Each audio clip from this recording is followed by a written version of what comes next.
Hola, ¿qué tal mis amados hermanos? Dios me los bendiga. Hoy estaremos avanzando con el número 2 de este documental titulado La Iglesia, cómo se formó y cuál es en la actualidad. Recordemos que en el estudio pasado hablamos de Constantino, cuando Constantino llamó a la iglesia a unirse y dejar las sombras, porque en ese momento él se había convertido al cristianismo. Él trató de unir a la iglesia, pero lo que hizo en ese momento fue traer paganismo y todo lo que a Dios no le agrada.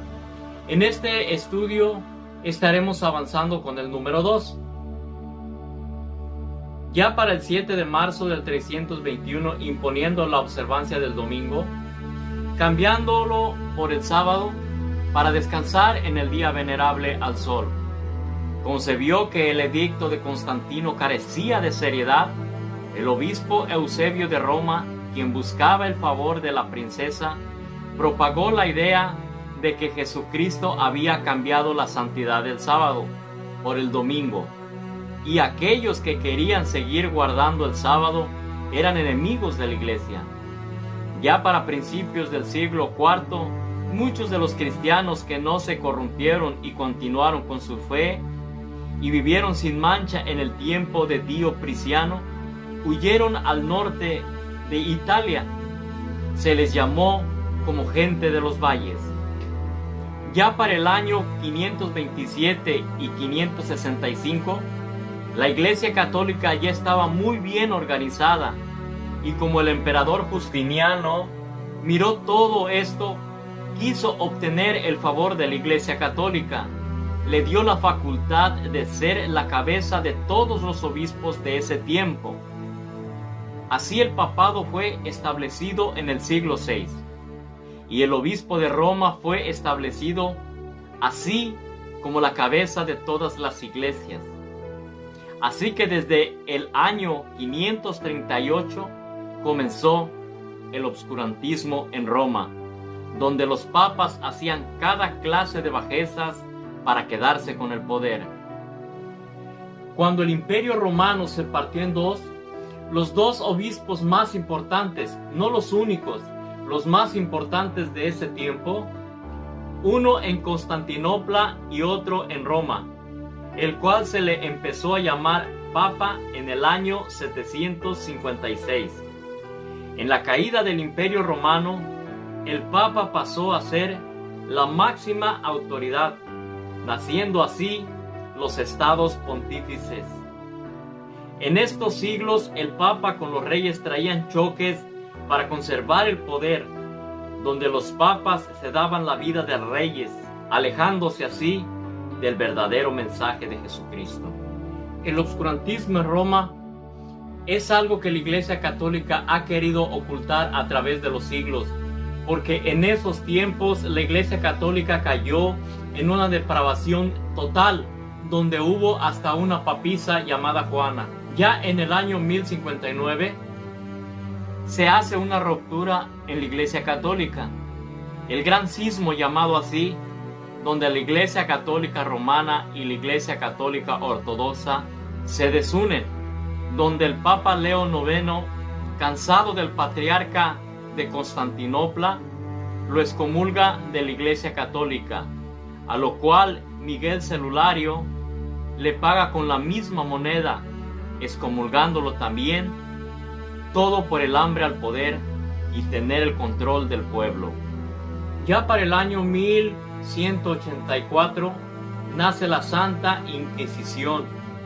La Iglesia Católica, Apostólica y Romana, al sentirse amenazada y para no perder el poder, formó la Santa Inquisición, donde todo aquel que cuestionaba o no estaba de acuerdo con la institución católica eran llamados herejes y enemigos de la verdad, donde muchos fueron perseguidos, torturados y quemados vivos. El Papa Lucio III tachaba de herejes a todo aquel que no estaba de acuerdo con la religión católica. Todo el que era perseguido por hereje, se le confiscaban todos sus bienes.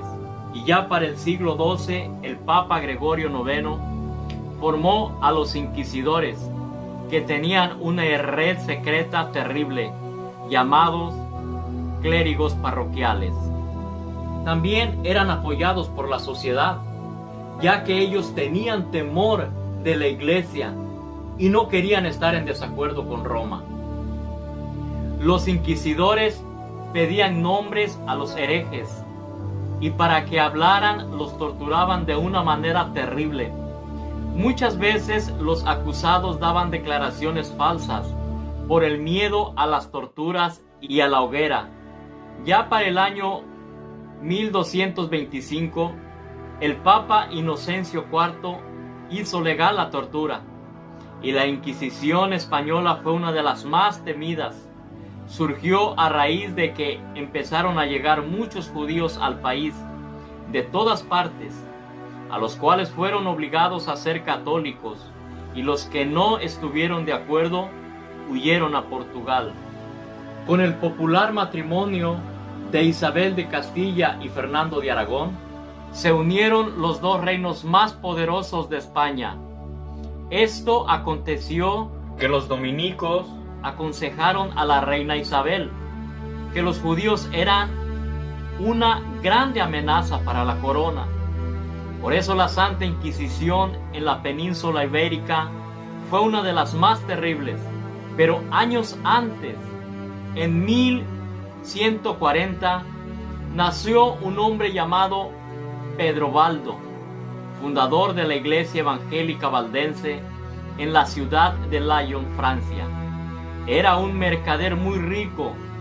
Un día miró morir a una persona y eso le provocó un gran miedo. Conmovido por ese miedo, visitó a un sacerdote católico contándole su experiencia. Quería saber qué hacer para ser salvo. El sacerdote le contó la historia del joven rico que está en Marcos 10, 17 al 30. Donde Cristo le dijo que diera todo a los pobres y lo siguiera.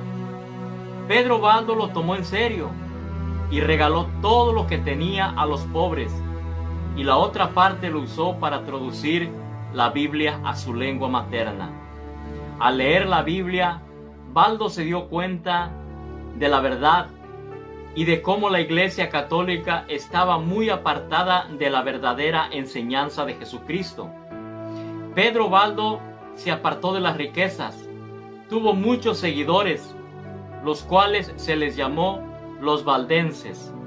Ya para 1179, en el tercer concilio de Letrán, la Iglesia Católica consideró oficialmente las ideas de Baldo como erróneas y fueron expulsados de Lyon.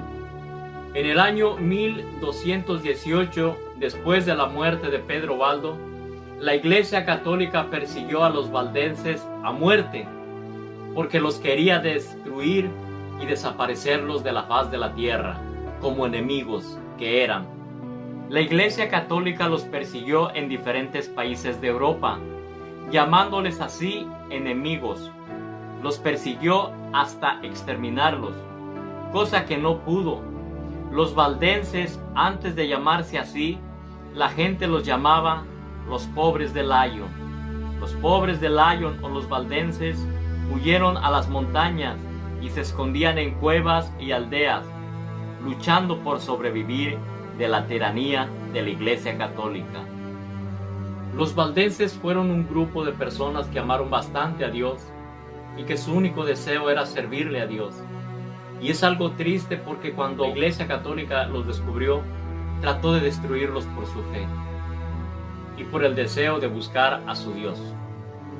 Bueno, mis amados hermanos, en la siguiente parte estaremos dando conclusión a este estudio. Viene lo más interesante, donde fue la Reforma Protestante y muchas cosas que ayudaron a que el pueblo conociera la palabra de Dios. Dios me los bendiga.